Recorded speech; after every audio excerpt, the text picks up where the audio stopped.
My fellow old rollers, welcome to the show. 2007 IBJJF World Champion, 2010 IBJJF No-Gi World Champion, and 2018 Masters 2 IBJJF Champion, and General Jiu-Jitsu Badass Emily Kwok. Emily, welcome to. Oh, I forgot to mention, undefeated in MMA too.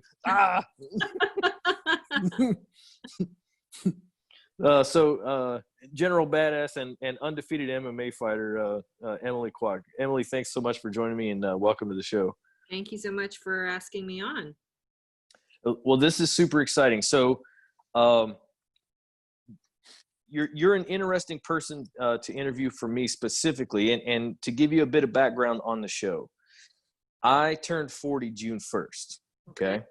So the show is an attempt to discover ways from people who have been places that I want to go, of getting better faster and staying better longer. So the joke of the show is I wanted to roll dangerously into my 65th birthday.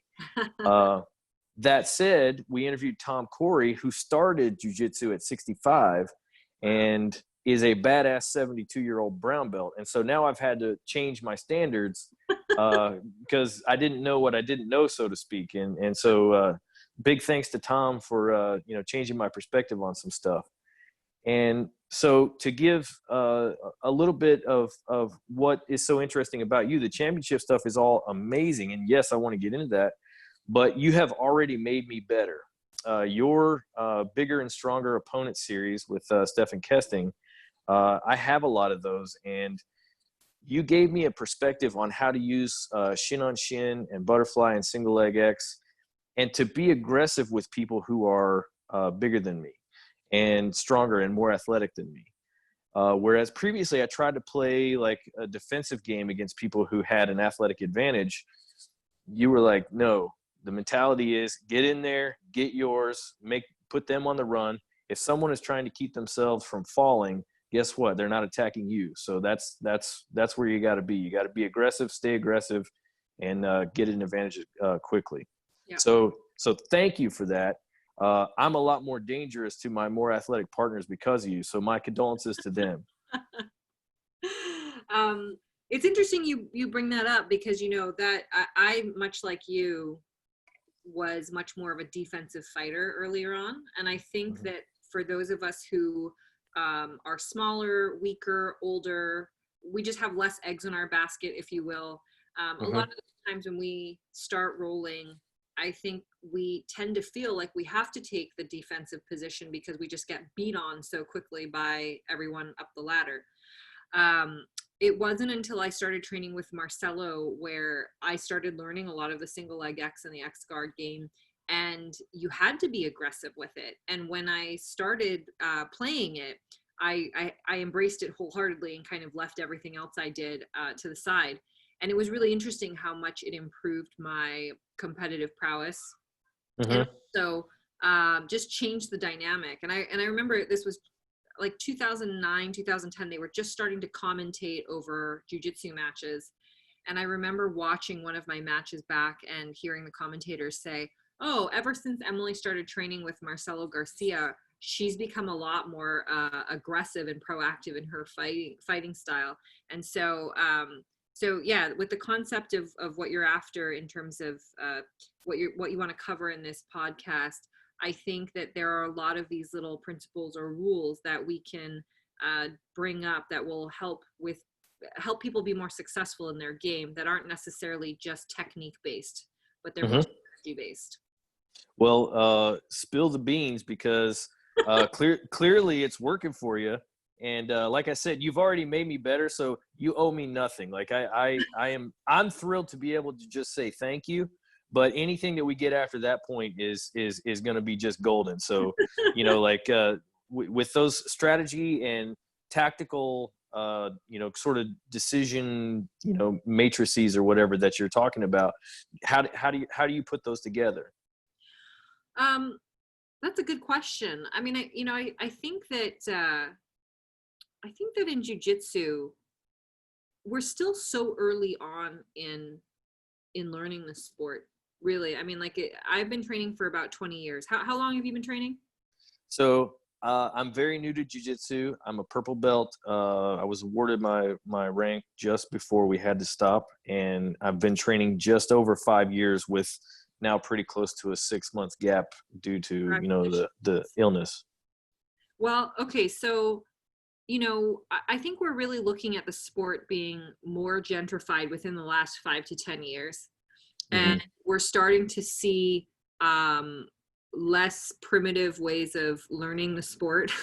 I was on another podcast earlier today with Shoyoroll, and it's interesting that people who started the sport when I started, also if you were a female during that time, you had to really want to learn how to fight if you were going to still be in the game today, right? There was no easy way to start back then.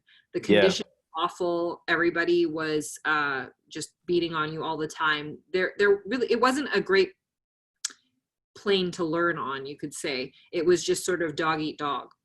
Yeah. And I would say that now, with more people graduating into the ranks of black belt or becoming instructors, and particularly in North America, you have a lot of ambitious and very educated people that are doing that, and dedicating themselves to the art of teaching, not just inheriting the task of teaching.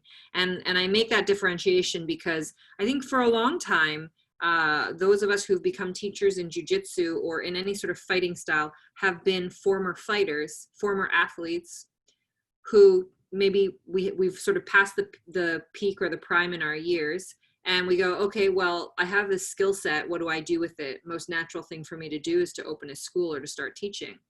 But there's a lot more to teaching and making students successful than meets the eye. It's not just monkey see, monkey do, look at what I do, you copy me. I think for those of us who enjoy teaching and work at the craft of teaching, there are so many other ways that we can address how we learn. And the more I can speak your language, the more that we can understand each other, the more successful you can become. So I think that, we're really privileged now to see that there's more diversity in terms of how we're learning. So we're becoming more successful and improving faster. I agree with you, and the story that you described of teachers who sort of inherited teaching, it was handed to them just almost by default. My instructor started that way. The person who taught his class told him, "Hey, I'm going to go start an academy. A couple, like 50 miles down the road. If you want to continue this class, it's on you now." Yeah. And so initially, my instructor is he's kind of an introverted guy, and so it was hard for him because he was still a pro fighter at the time. Mm-hmm. And his intention really was to train and have training partners. It wasn't to be in charge of a room and driving a culture and all those things. And it took some time for him to embrace that. I think he's done a really bang up job of it. But initially, it was a lot more rough and tumble, just like you said, because that's what he was training for. So it just, it came to be. And I think in the early days, that was very much the case. Like one of my first instructors was a blue belt, and he had started a small club at a community center a few days a week in Vancouver, where I grew up. And it was really so that he would have training partners. He would fly down to LA and learn from the Machado brothers, a couple times a year, come back, and then grab us so that he could perform experiments on us. Yeah. So it's interesting how much the scene has changed. And at the time, the sentiment was more like, look at what I know. I'm not going to share it with you because Right. I need to have an edge on you. And now we're in an age where everybody shares everything. So, I think that we're really fortunate that, maybe if our teachers, some people never come around to actually enjoying the teaching aspect or running a business. And I would say that I've seen in a lot of cases, just very poor business management decisions being made because you have somebody who doesn't want to or is drawn to doing those things, running a full-fledged school. And like you said, driving a culture, raising students successfully from white belt through black belt, that's a really big job. And if you didn't sign up for it, you can get yourself into some trouble. Yeah. And not only did you say like it's a big job, that's a daunting task and a daunting responsibility, because what you just said was you have the training element. So let's just say you isolated the business and said the business runs itself. You have the training element of taking people from white to black, but the business doesn't run itself. And running a business is hard. I've run a couple, and one went really well and one did not go very well. And what I learned from those two experiences was that even when I did everything right, which was the one that failed, it still failed. Yeah. And when I did a couple of things right and kind of got lucky, the other one succeeded. And so sometimes, with business, just like what we're seeing with the current, we'll say, pandemic environment, hopefully that, when people listen to this is all over. But this is a thing that got thrown into a whole bunch of people's laps and they're having to deal with it. There's no script for it. No one made a wrong decision that led to, the financial trouble that so many people are in right now. Yeah. So the business side is itself a really tough one. Then, and that's isolating the culture and, creating a safe and, positive environment. That's all a challenge too. So you're looking at two really big, stiff challenges right out of the gate. And if you didn't choose it, that would be a big ask. Yeah. And, I think it's interesting that the times that we're in now, it's much more socially acceptable to now learn from instructionals. I mean, it's funny, you related to the instructional that I filmed with Stefan about 10 years ago. When he had first approached me to film that, Stefan and I have known each other for years, since I was a white belt, really. And I was terrified of filming that instructional because I legitimately thought people would just laugh at me and think that it was a total joke. Oh man, no. Oh yeah. Oh yeah.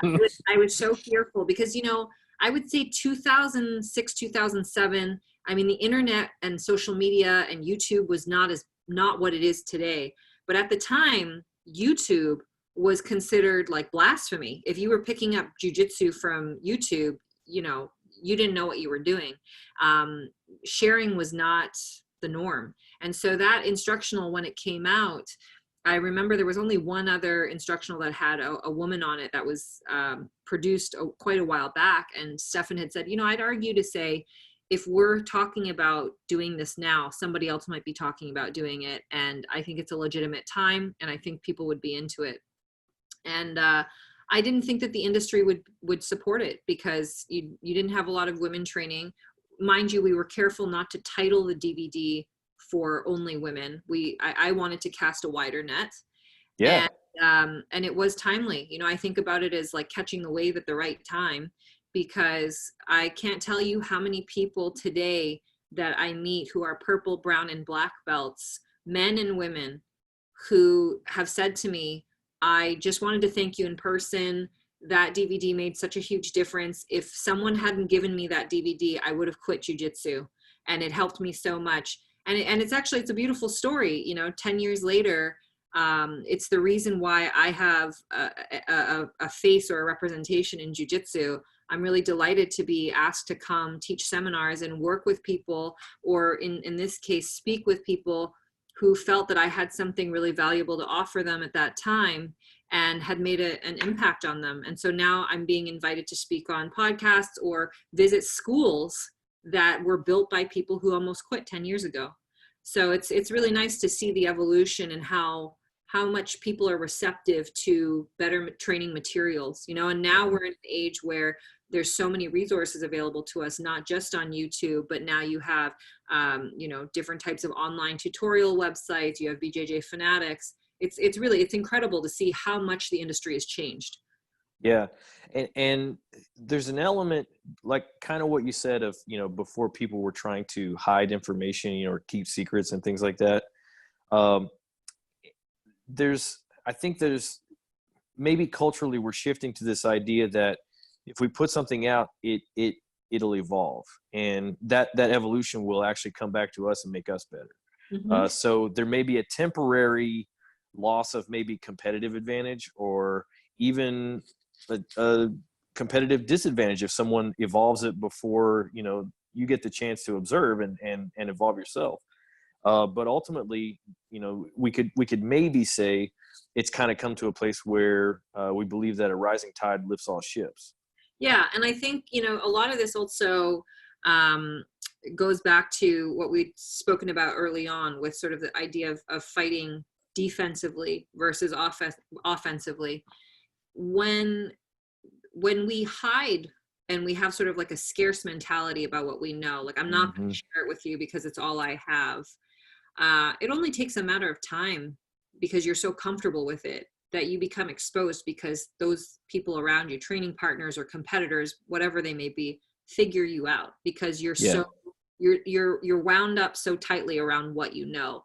Versus if you get into the habit of giving it all away and sort of having a more abundant attitude, you're giving it all away, which means that other people will gravitate to learning what your game is. But what it does is it actually forces you to continue to evolve. It forces you to refine and take new information in.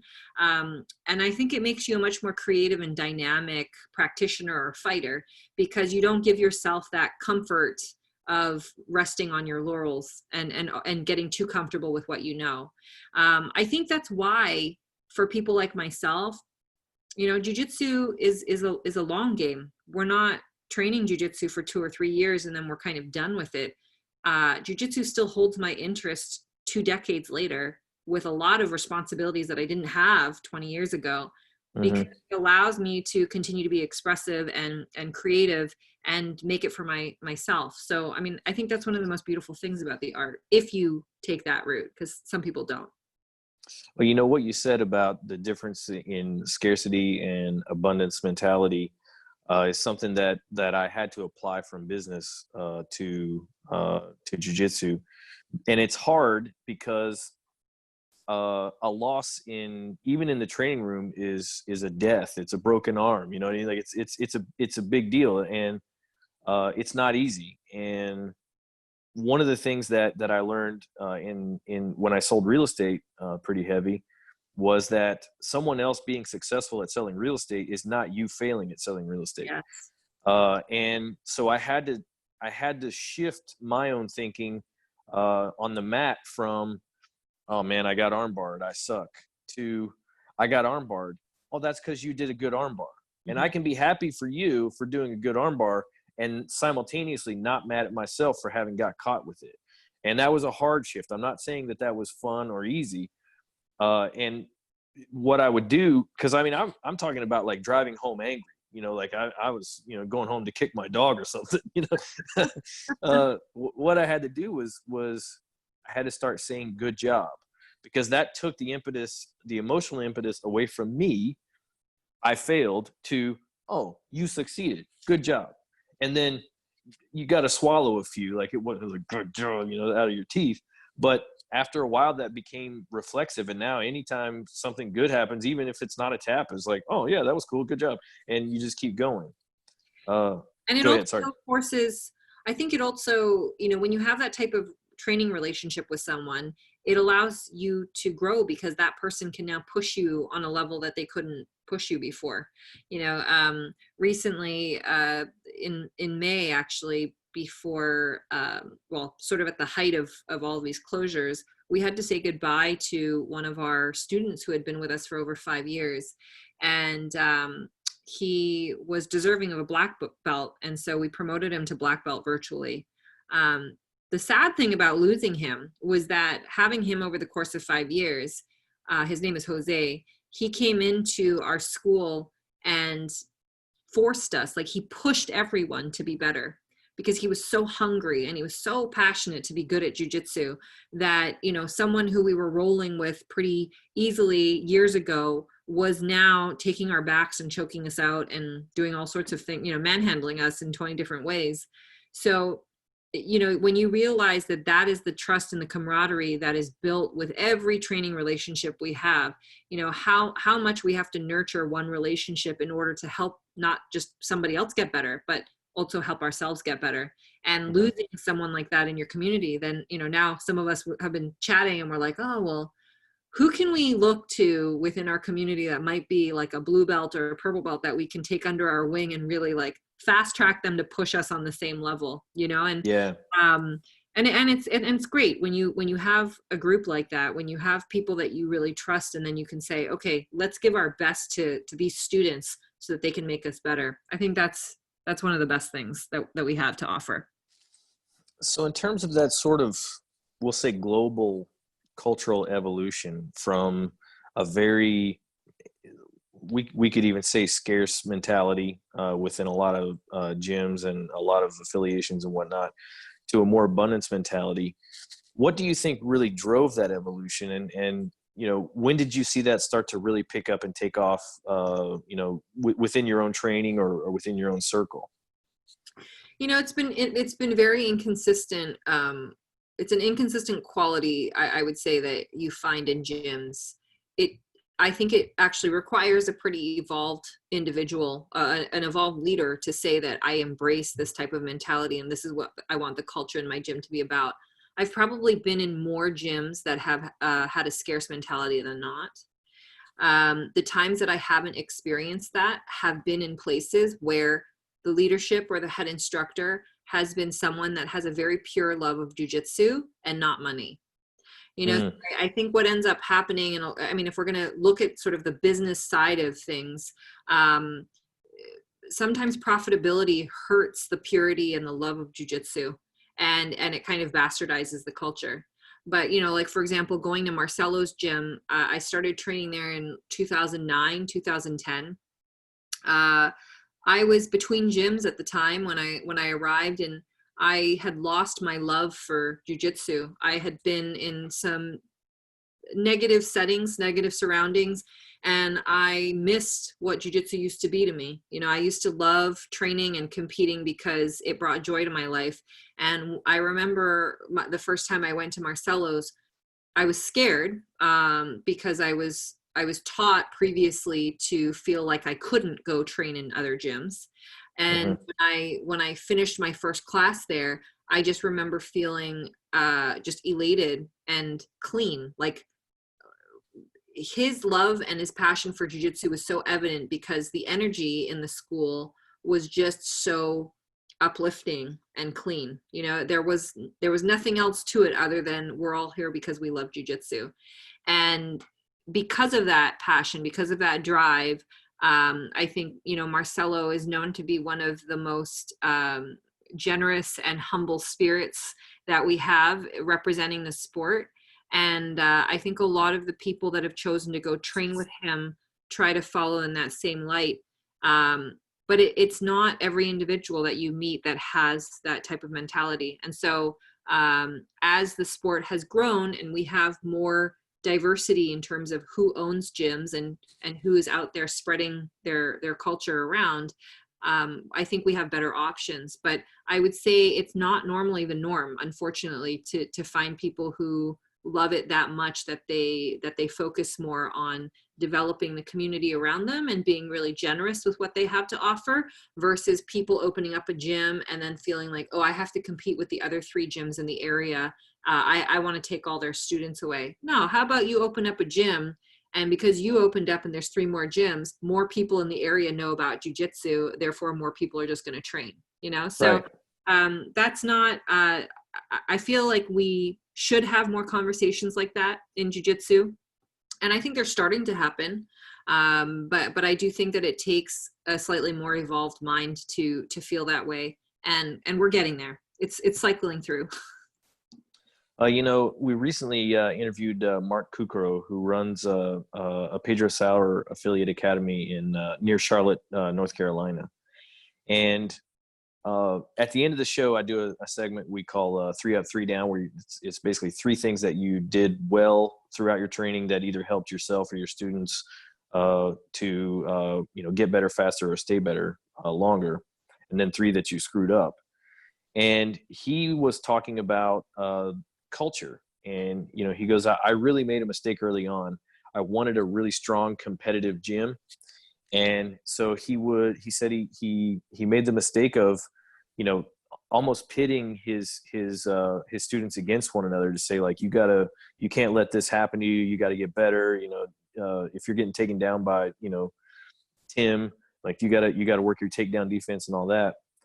And he said that when he made the shift to saying, look, Tim, help him with his takedown defense. Also, Tim, your leg lock defense sucks. So he's pretty good with that. So we're going to, and his competitors got better, whereas previously they weren't helping each other. They were almost like competing with one another. There was no cross-pollination of the ideas. But when he changed the culture to a supportive one, all of a sudden everybody did better in competitions, which seemed counterintuitive to him, but later on it made perfect sense. Yeah. I think it's a big one, and who knows what the secret sauce is, because everywhere you go, somebody has a different opinion about how to achieve X. And I think that the best thing that we can do as school owners or as leaders in our communities is to find out, what our special secret sauce is. We don't, we have to experiment. We have to figure it out, and to be vulnerable and to be open with that. At my school, one of the lessons that I've learned from a lot of other schools is what not to do.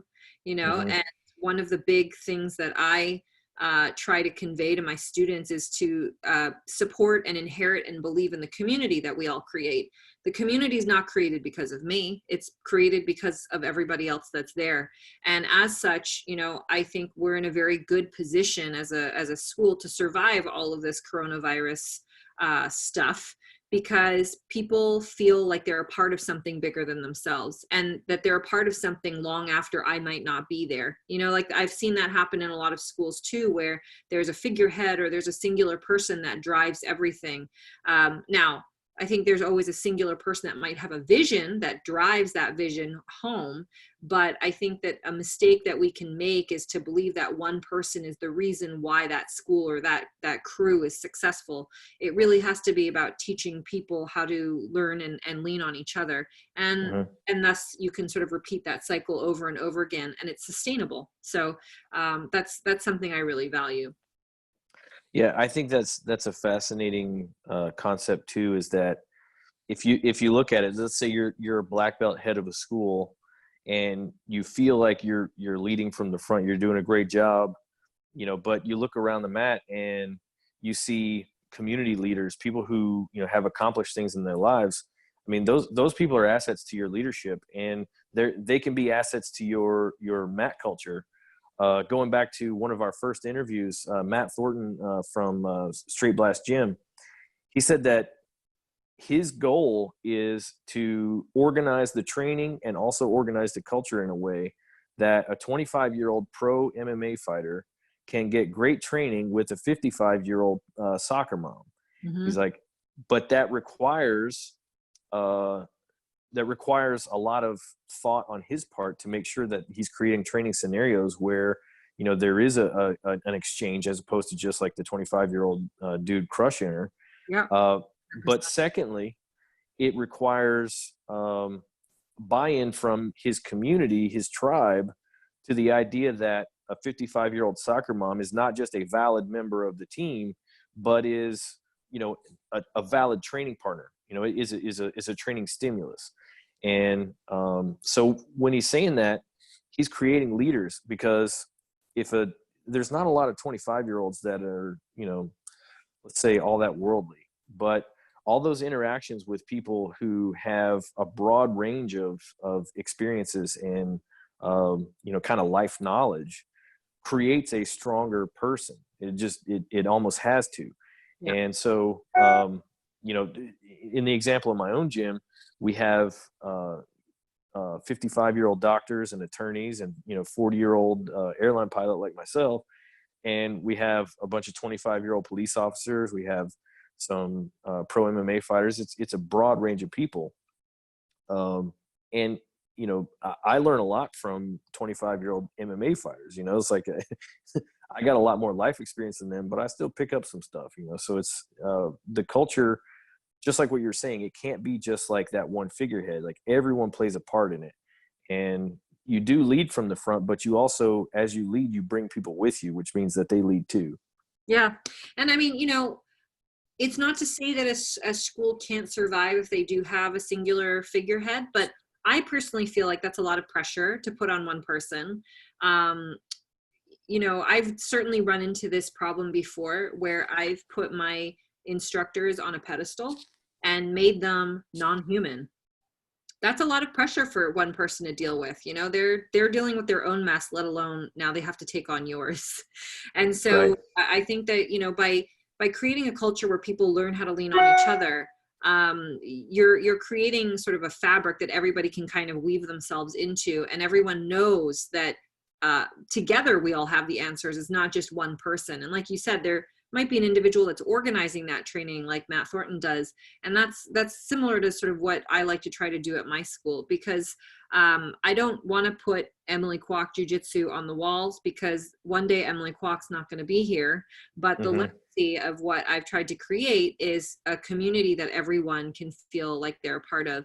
And trying to bring more diversity and more voice to people who might otherwise feel very marginalized, I think is a really good thing that we should all be doing.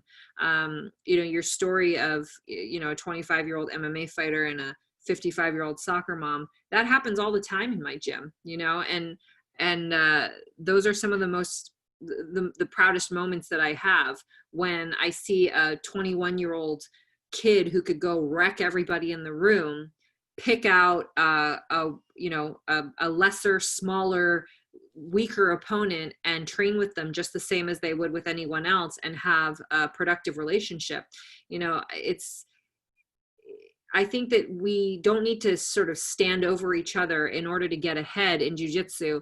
And certainly sort of the theme of what you're looking at with your podcast and your vision here in terms of longevity, we can't achieve longevity by ourselves. If we stand on top of everybody in the room and we have no training partners left, we're not really going to be doing anything.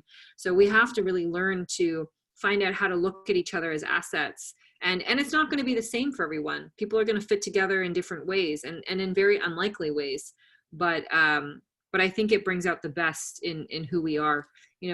At my gym, we have a blue belt who is maybe like 6'3", 6'4", but he trains a lot with tons of different people, and as a result, he's a great 6'4" blue belt to roll with for someone like myself who's 5'4", and I'm really proud of that. Like, I'm so happy that people in our community have helped nurture this kid's abilities so that he's a pleasant training partner for everyone, because in most scenarios, you would look at a 5'4" woman and a 6'4" dude, and you'd be like, no way we're training together. He's just going to sit on top of me. But it goes to show you that we're capable of learning how to do things more efficiently, and we're capable of helping each other, not just hurting each other. An element of that, the size discrepancy, kind of disconnect there, that I also got from Matt Thornton, was that he was saying that for those MMA fighters, training with someone where they have to downregulate or almost handicap themselves creates a sensitivity and an ability to sense in the cage when their opponent is maybe turning things up, or they get very sensitive to, oh, he's slowing down, I've got him gassed a little bit, so it creates a very direct correlation to their competitive ability. It's not just like, okay, they're training and they're having fun and they're being a nice person. No, they're getting better. They're gaining sensitivity to, what is their chosen expression of the art, which is, professional mixed martial arts, where you're dealing with another person who is athletically, very similar to you, but you start to very readily check and sense when they're turning it up or turning it down, and what that means, for the pace of the fight. Yeah, I think that's a really excellent point that is often overlooked when it comes to developing fighters, right? I think being a successful competitor, if that's your thing, or just say a successful practitioner where you're competently handling yourself and your opponents very well, It's not the person in the room who's just smashing everybody and collecting arms and chokes. That is not the sign or the signal of somebody who's going to perform at a high level. I really think what sort of makes a successful practitioner is someone who knows, who can read that sort of pedal to the metal, and they have that sensitivity, and they know where the tension is, and they know that, you know, when the person backs down, that they shouldn't back down and they shouldn't blast them, but that they should always try to keep a slight tension so that they're able to push the match in their direction versus losing sight or losing feeling of what's actually happening. You see a lot of people make accidents by overcommitting or undercommitting to things because they can't read what's going on. Or you see a lot of injuries happen that way because the person has absolutely no idea what is happening in that moment. Mm-hmm. That I think, you know, is maybe the best part of what we do in combative arts or sports, is that we learn how to engage with another human's energy, and we distinguish ourselves from that, and then we moderate how much of ourselves we put in and we take away. And that sensitivity doesn't just translate on the mats, but if we become very successful at that, it also translates into our lives. Mm-hmm. And I think those of us who embrace that aspect of training can often find success in a lot of areas of our life, because we're not trying to be overbearing, or we're not trying to intrude or not listen, but rather we pay careful attention and we stay engaged, but we give the situation just what it needs, not too much or not too little. Right. I think that's a fascinating concept of taking that from the mat and, you know, using that and turning it into a life skill. But ultimately, that's what Coach Thornton was saying, is that we're creating people with such a high emotional intelligence that an MMA fighter's career is fairly short. Even if they're at the pinnacle, like only, you know, say the Conor McGregors and whatnot make enough that they would never have to do anything the rest of their lives. Mm-hmm. So for everyone else, if we've created a skill set in that sensitivity where they can go on and, you know, start a business, maybe an academy, or maybe a tire center, you know, it doesn't matter if they're capable of relating to people and they've learned that skill in conflict and they take it off the mat, then suddenly that gives them a lot higher likelihood of being successful in business or in, you know, any other jobs. Because even if you have a completely technical job that has almost no human interaction, there's still human interaction. I have friends who are computer programmers, and I would think that that's a thing that you could do just in a dark room and never have to talk to anybody. And you would be amazed at the amount of conflict that they have. And so navigating conflict and that sensitivity is itself a life skill. So they're gaining not only sensitivity for their chosen expression of the art, which is professional fighting, but also later, you know, as they take that to either their jobs or their businesses. Yeah. Yeah. And I think that's why jiu-jitsu is largely an adult sport. You know, I think that for many of us who practice, there is an intangible release and something that we don't understand about why are we drawn to this. And really, I think jiu-jitsu as an art allows us to practice all of these intangible aspects of our lives, and it helps us fine-tune ourselves in a way that nothing else has. And for that reason, I think that's why so many of us who begin training really can never stop, because it trains all the parts that are necessary. And, you know, it teaches us to stay humble, because there's always going to be somebody that's better than you, or somebody that's going to put you in a bad situation that you won't have an answer for. And it teaches us how to handle those types of stressful moments so that we are just slightly more graceful in under pressure. Mm-hmm. Well, let's talk about pressure a little bit, because I don't get to talk to world champions all that often. And so I wanted to get an idea from you. How does someone go about building themselves into a world champion, both from a skill and we'll say conditioning? So there's the skill of jiu-jitsu. There's the strength and conditioning element of being physically prepared to perform at, you know, a world level. And then there's the mental and emotional side of accepting the pressures and being able to, because everyone else is feeling those same pressures. It's not, just one person, but each of us has to find, our own way of not succumbing to it, but, being able to use that to turn yourself into a, like a higher state of performance. So what does that process look like for you in terms of going from maybe not white belt to world champion, but from a level of, hey, I'm pretty good, to, okay, I'm gonna take this to, the peak of our given sports competition? I've my answer on this has definitely changed over the years, and I'd like to think that I've evolved into a far better competitor today than I ever was in the past. And when I started competing 6 months into my white belt, I competed pretty much all the way through from white belt to black belt, and it for me was because it was one of the only ways that I could engage with another female around my size, around my level.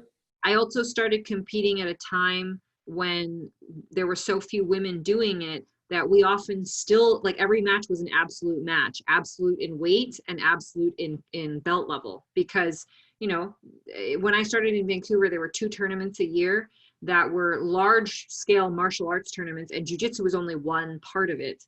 And there might be 4 or 5 women in total that showed up to fight that day, and they've all ranged in size and levels. So when I started fighting, I fought out of a sense of naivete, like I was just like, oh, well, what else is out there? And ignorance, which was wonderful. It was great for me to not know anything.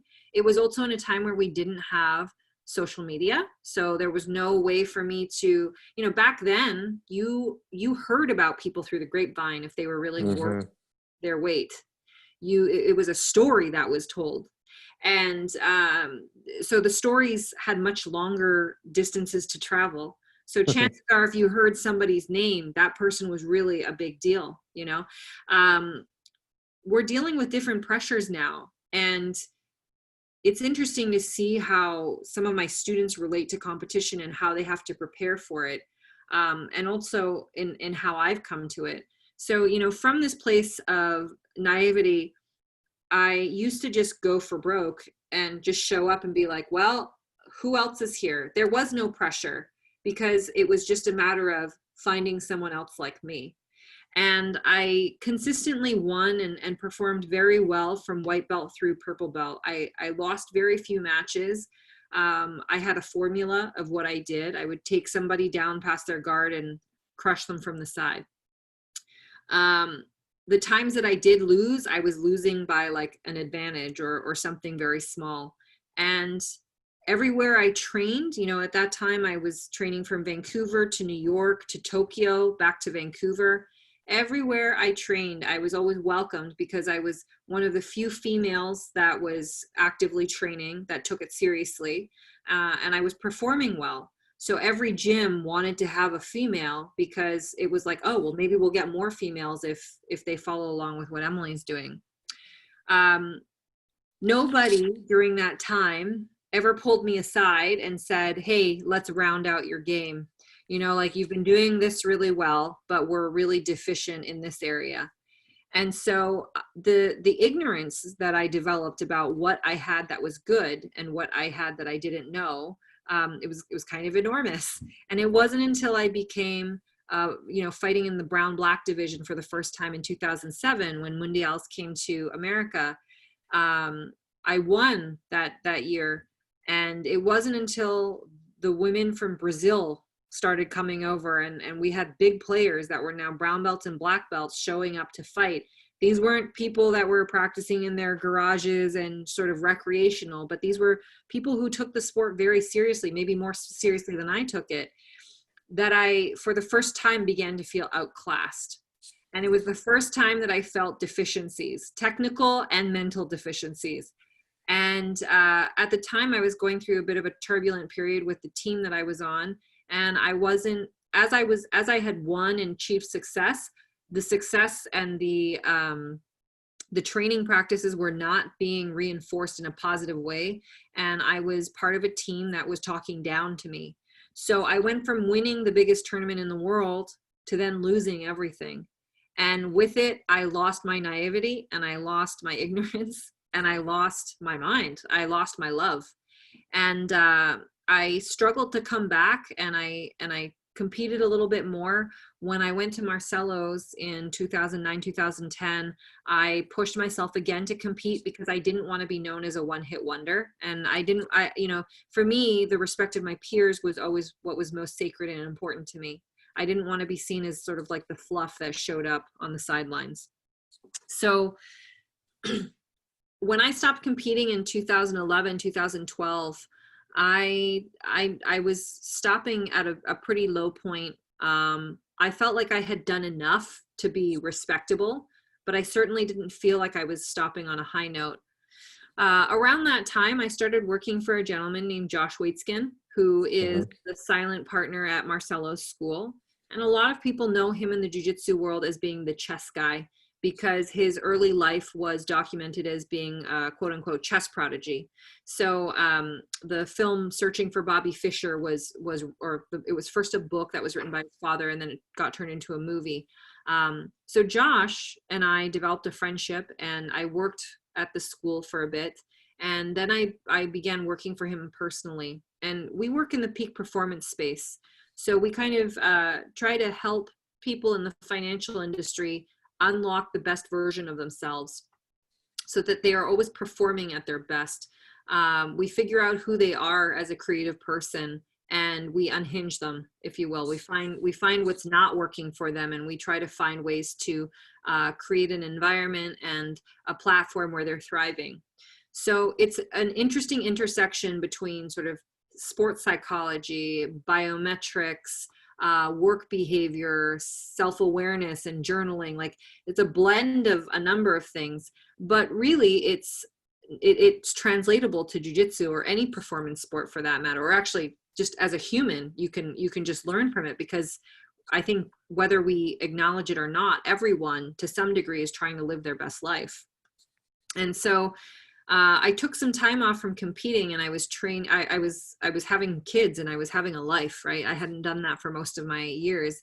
And so in those years, I just listened, and I learned a lot about how to figure out who I really was on the inside and what made me tick, figuring out what my funk is, and learning not to fear feedback. You know, we all grow up. I have a saying, my normal is not your normal. And I learned that in Japan, because even though I'm half Japanese and Asian, and had grown up in an Asian household, when I lived in Tokyo for a year, I thought naively that I was going to understand and fit in very well, because I was part Asian. I was Asian and I was part Japanese. But I learned very quickly that I didn't fit in, because I wasn't raised with the norms over there. I didn't understand the culture in the way that I thought I did. And so when those kinds of rose-colored glasses are taken off, you start to see life differently, and you start taking less things for granted in terms of what you know and what you don't know. And we're all built differently, and from the experiences we have from the time we're children. And I had learned very early on, I think because I came from a strict Asian household, that I needed to overachieve, and I should be perfect, right? Perfect. I always wanted to get straight A's. I always wanted to be the person that was on more yearbook pages than everybody else. And I learned to do this, and to not be appreciative or value critical feedback. And I think this is where a lot of competitors actually lose their edge, is that they fight from a place, like I had mentioned, where we're quite naive to the fact that we're good at doing these things, but how much do we actually want to take the time to look at the things that we're not good at, not be afraid of those things, and not be afraid of the feelings behind those things, and train up so that we are training from a place of competency and knowledge and security, so that we have an answer for everything. And so in the 6 years that I kind of took some time off, I think I built myself to be a much stronger, more resilient individual from the inside out. So, to 2018, we were running a series of workshops with some of our clients that involved ice training. I'm not sure if you or your listeners are aware of Wim Hof, but we got hooked into Wim Hof training for a bit.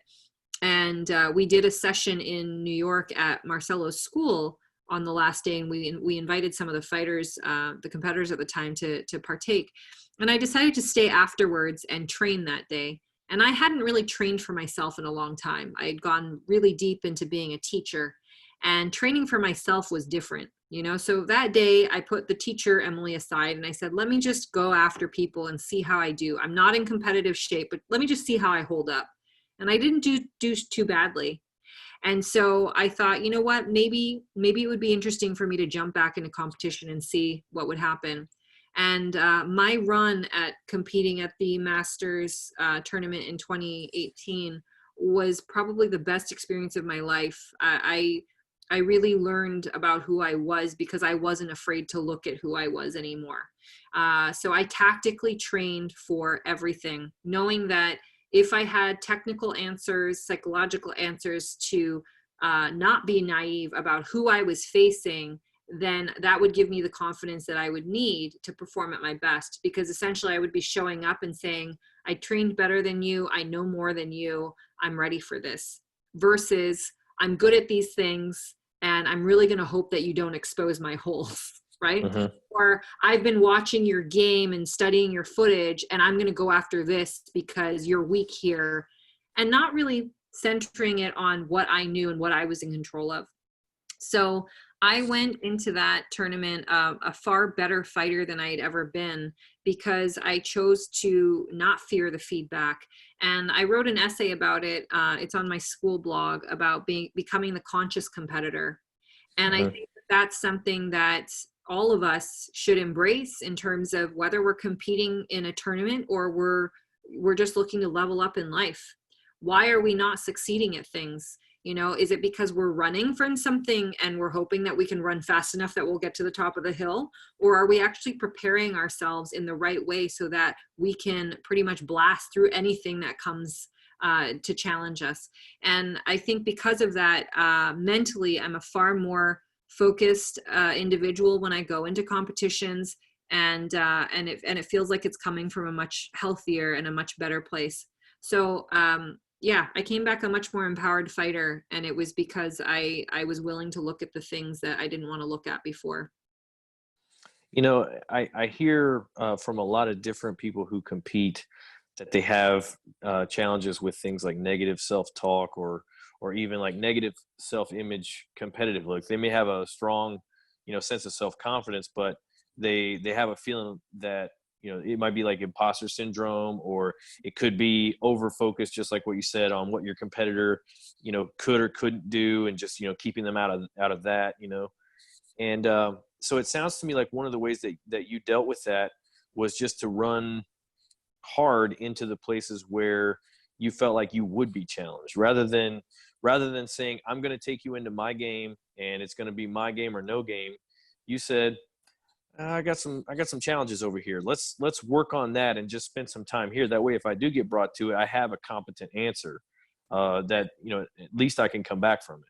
Well, yeah. And I mean, it is definitely like what you just said. It is my game or no game. That's how I want to go in.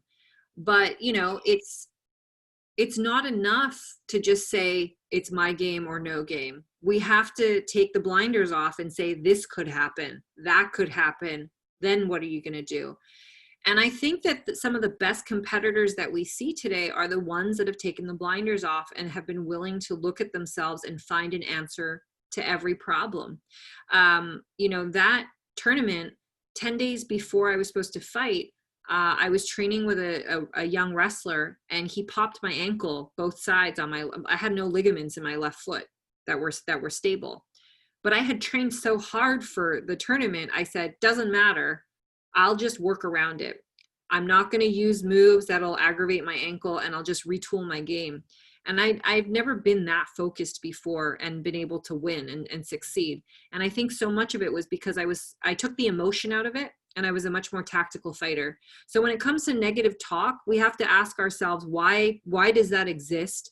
Or when we think that fighter was cheating, that fighter didn't play right with me, are we upset and emotional because, the act of cheating should never happen. We can't really control what other people will ever do to us, but we can control our response. And we can control the fact that if we're really sound in what we do, it shouldn't really matter what competitors throw at us, other people do to us, because we're better than them in every way.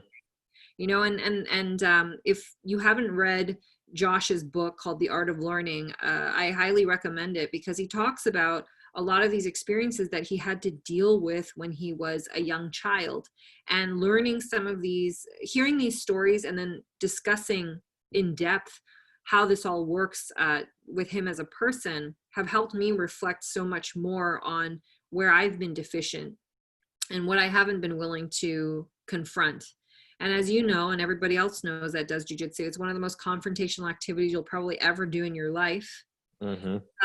And we're constantly running from ourselves, and we're constantly running from the things that we don't like to see. I don't like to see myself in the bottom of half guard because I suck at it, so I just won't play it, And at some point you have to say to yourself, if I want to perform on this level, that's not a good enough answer anymore. And when you get emotional, to tell yourself, put the emotions aside, because that's not making me rational. I need to find a place where I can be coherent and get the job done. So to that I say, for anyone that feels those insecurities, dig down deep and ask yourself, what is it that is making me feel that way? Why am I emotional about this? What am I insecure about?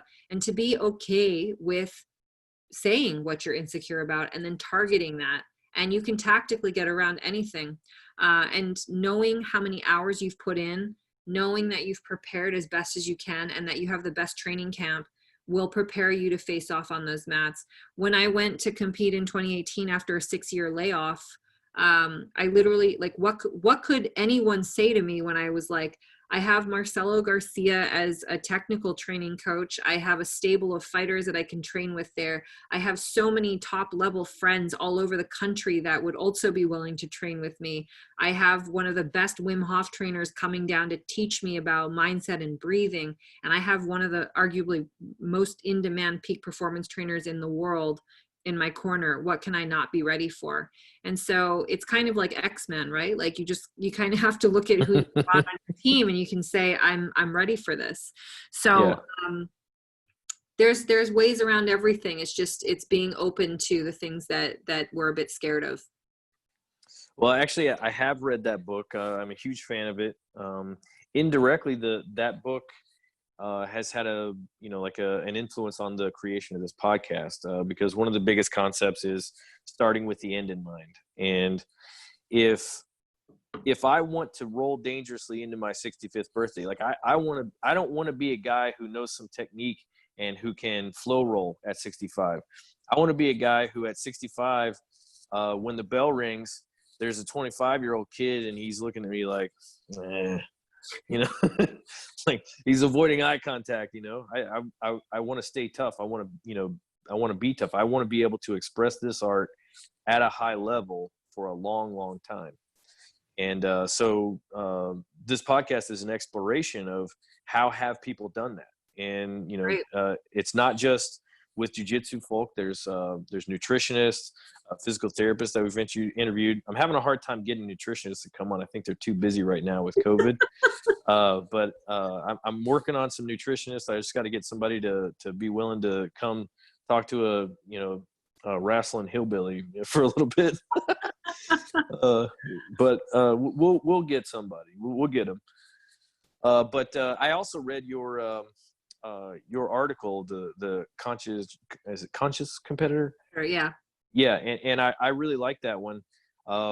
And I was a fan of you before, but I thought that was a very well thought out and well put, way of expressing. You were finding like personal and human evolution through competition. You found a better person, and I think that might even be an element of the negative self-talk being able to defeat it. Is I've gone through the crucible. I've created a new person here that is valuable to me. And so I'm not going to sit here. I wouldn't listen to my friend disrespect me. And if my friend would let somebody else disrespect me, I would probably lose them as a friend, because I don't like that. So I'm not going to sit here and disrespect myself. It sounds like a personal evolution more than a competitive evolution, but that personal evolution led to the competitive evolution too. Yeah. And I mean, look, I make jokes all the time with my friends, like, who cares? Like, when people say, oh, you're a 2-time world champion or a 3-time world champion or whatever, there's a big joke with everybody. Well, nobody really cares about masters. Like, if you won the Masters 2, Masters 6 gold medal, who cares? It's not mundials. And there is some truth to that, but it's also it also just feels good to do it, because it's winning on my terms, and it's winning in a landscape where I thought I had sort of timed out, if you will. So that personal evolution definitely is what I've always been after, but having that competitive proof, if you will, to go along with it certainly made me feel a lot more validated. And I think anyone that goes to a tournament doesn't show up to lose. Right. Everyone has the hope of winning. But I think anyone who's been out there knows that, as much as you think it's about you fighting this other competitor, it's really about whether you can show up for yourself. And most of us battle that so greatly that it's, winning the gold medal is like an afterthought. That makes perfect sense to me. In aviation, so that's my history. We're tested all the time, and these are not friendly tests. Like, if you fail, you're fired, and if you fail, you could lose your license. You could not be able to keep your career. And so very early on, you have to come to a place where you can accept that failure is a possibility. But the way that most of us do it is, I intend to represent myself as best as I can. Mm-hmm. So I'm not, I can't preclude that, some, like, we could hit a bird or something and it could just ruin my day. And, I may fail a test. But what I can do is I can say, I am prepared. I've done my part. And now, good luck pulling out, from under the bush or whatever, the one thing that I missed, because I'm going to represent myself, the people who train me and my family to a very high level today. And you should probably get a notebook. Like, I want you to take some notes. But that the pressure there, being a career pressure, that's different than a competitive pressure. But I think there are similarities in the level, because that's how I put food on my kids' plate. Failing it would be a real problem for me. Yeah, and it's balancing what those responsibilities are, and also trying to find your own way through it. And I think that is ultimately what we're all after, is achieving that balance. How do we find it? How do we know how to look for it? And how do we take ourselves seriously without not taking ourselves too seriously? Yeah, and that's a huge challenge. Sorry. Sorry, we're gonna be a mom in the middle of this. Hey, that's it's nature, right? It's a very real thing. We have a special guest on the podcast. What's this little feller's name? His name's Hero. Hero, love it. Hiro. Yes. So is that like from Big Hero 6, or is that similar? Similar. Well, so all of my children have Japanese names, and it's interesting because he came at a time in my life where I wasn't expecting to have another child, and he represented a lot of good things. So his name means abundance. Love that. Well, but we can keep going. Absolutely. So the last of this, because we've covered everything that I wanted to cover, is your thoughts on longevity, both in terms of competing at a high level for a long time, but also performing and being able to carry, with our body, carry on and express the art of jiu-jitsu for a long time.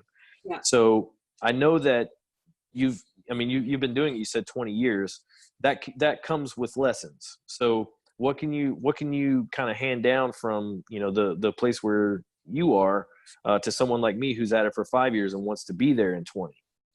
So there's a funny thing I said to someone, this is an analogy that I like to use, that I don't think it matters when you start jujitsu, but like in terms of age, but from the day you start, you have about 10 years before your milk expires, your shelf life expires, and your body starts to give you problems.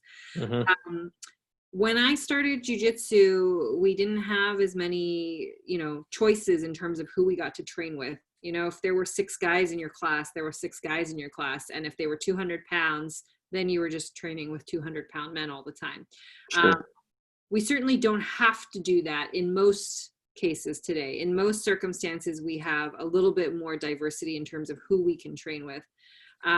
So I do like to tell people, if you have the option, it's probably easier on your body to train with people closer to your size than not, and to also really listen to your body. And for every hour you spend abusing it doing jujitsu, if you could spend at least an hour or half an hour doing the reverse, whether it's stretching, yoga, some sort of reinforcement training, so that you are protecting your joints and your muscles, that would also increase your longevity in it too. I've been at this for 20 years, and I'm dealing with a lot of chronic movement problems and patterns that I wish I didn't have. I spend a lot more time these days rehabbing my body than I would like. Mm-hmm. PT and working out and yoga and sauna and cold baths, that's all part of it. And I do enjoy it all, but we certainly don't recover as quickly as we get older. And when you're injured, you can expect that your recovery time's even doubly as long, right? So respecting your body, I think, is really, really important, and trying to do the least amount of damage possible, because jiu-jitsu is not a tea party. We are hurting each other within reason, with some self-awareness to say this is enough. But we are, accidents happen, and we are really putting a lot of stress and strain on our joints. And we have to look after ourselves. So to that, I say a lot of people don't take their bodies as seriously as I think they should, in terms of like the health, getting a lot of rest, and also finding different ways to train. Not every training session has to be, burning the house down all the time. Mm-hmm. I really think that at all levels, we should find, pick and choose the days where you're going to be pushing really hard versus days where you might do more drilling or lighter rolling. I used to do 2-a-days, 6 days a week, and just run, run at everybody like a house on fire. And I can do that. I'm very well wired to, break the barrier that says you shouldn't do this anymore and just keep going. But the result of that is, 2 or 3 years later, having severe cervical pain or nerve issues or chronic headaches, because you've overridden your body's natural defenses over and over again. We can't help it sometimes, we love it so much, so we want to just keep doing it, but we can do it with less damage. And the more you preserve the package you're in, I think the better off you are, so listening to your body is so key, so vital. I also think it's good to get perspective, learn from different people, go to camps, visit people, see how other people do things. Don't just go the same way that you've learned or what you think is best. To this day, I still learn new things from all sorts of different experts. And I learn a lot of new things from my students. I learn as a third degree black belt, I can learn a lot from talking and taking the perspective in from a white belt who's been training for 2 weeks. And so I think always keeping our pores open to other people's experiences is really important, because whether we're learning as a practitioner or we're learning as an instructor, gaining that insight helps us become more evolved and more sophisticated individuals, and I think that that's something that a lot of us don't do well the longer we're in it. We start to think I already know that. You don't need to tell me that. I don't need to listen to you. But we should. And I think that that is how we better ourselves in the sport. As a teacher, I like to think that if I can teach my students everything I know in half the amount of time that it took me to learn it, that makes me an effective teacher, if you will. Mm-hmm. So yeah, so those would be some of my main tips. That was very well said, and you reminded me of something that was a cliche from the flight training world. I was a flight instructor for a long time, and it was a joke, but it was a truism that whenever you teach a student, invariably you learn more than the student does. Part of that, I think, is because their background and their different way of seeing things, they learn differently than you did. Yeah. But also part of it is that with the perspective of, say, a third degree black belt, if something is posed that's slightly different, because of all that background knowledge and just internalized muscle memory, you can sense and create a whole realm for this one little nugget of information that someone with almost no perspective they can't even conceive of yet. So we would get posed with things that would be challenging in the flight training environment, and you'd be trying to teach the student through it at the same time that you're learning it, because you just had to. And so I felt, and like I said, it was a joke among flight instructors, but very much a true joke, that the instructor learns more than the student does. Yeah, and I think that we also have to recognize that as instructors, sometimes we can, or instructors, experts, whatever you want to call it, we can become hardened to knowing what our own ways are and not even knowing what we do. So, like I do this a lot as an instructor. I encourage my students to ask questions. And I've also made the point many times over that sometimes somebody is so good at doing something that it's ingrained in the fabric of their being, that they don't even stop to recognize that what they're doing is a thing. It's a teachable moment. It's something that other people don't know how to do. Mm-hmm. And so I always ask my students to ask questions if it's not clear, or if they need clarification, if they need another detail, because there are a lot of things that we do as the years go on that are just automatic.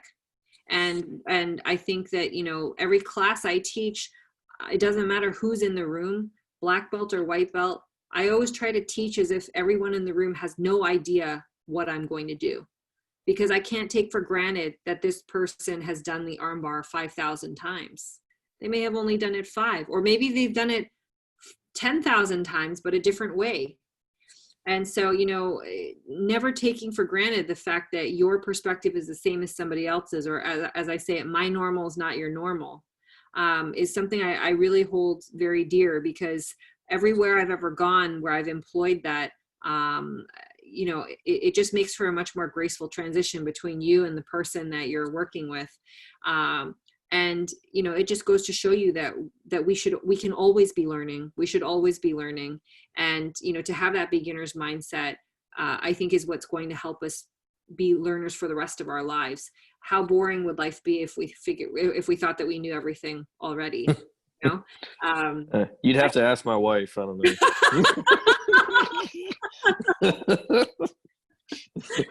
And I also think that in the long run, that's what's going to keep us involved and keep us engaged with what it is that we're doing, is that we're constantly seeking answers, new answers. Yeah. Well, I think that's just a beautiful place for us to end. So in wrapping up, if someone wants to know more about Emily Clark, first off, I can personally recommend the Defeat the Bigger, Stronger Opponent series, because I personally got better with it. And so once again, thank you. I'm so pleased to just have the opportunity to say thanks, but also to say, hey, go get that thing, because it'll help you. But outside of that, what are some ways if someone wants to learn more about you, or get in contact with you? What would you like them to do?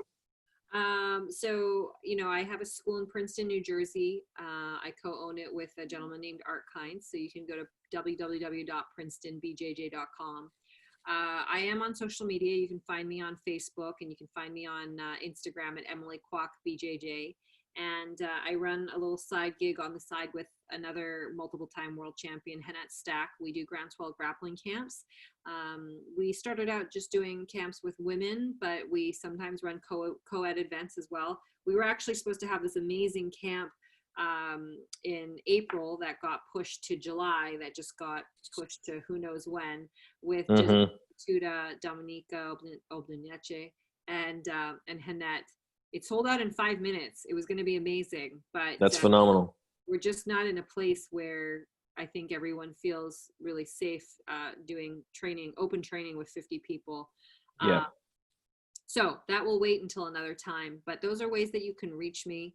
And I would like to say thank you for taking a chance on a little Asian lady 10 years ago.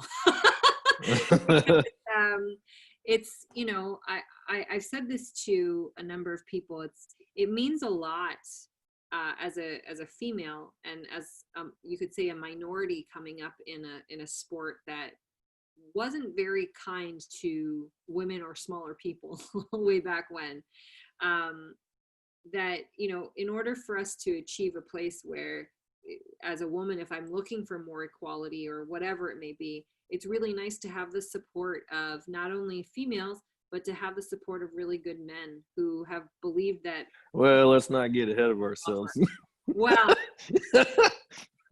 it was another DVD sold, but it did, you know, it does it makes me feel good to know that you learned something that was helpful from me, and that you also have gone out there and supported somebody in the community that needed support at that time and still does. There's so many other people that do, and I think it's a really beautiful story. I'm glad that we were able to connect, and you know, it's people like you, and I'm sure there's countless others like you that have gone out of their way to invest in materials from unlikely candidates, and as a result, your jiu-jitsu has gotten better, and you've paved the way for other females or other people who needed the help and the support. So thank you. Oh, well, you know, to hear you say that, just I'm over the moon, because I'm not good enough to deserve any thanks. Like, it's going to be a while before I can express your teaching at a high enough level that you can say, hey, thanks for, you know, taking that on.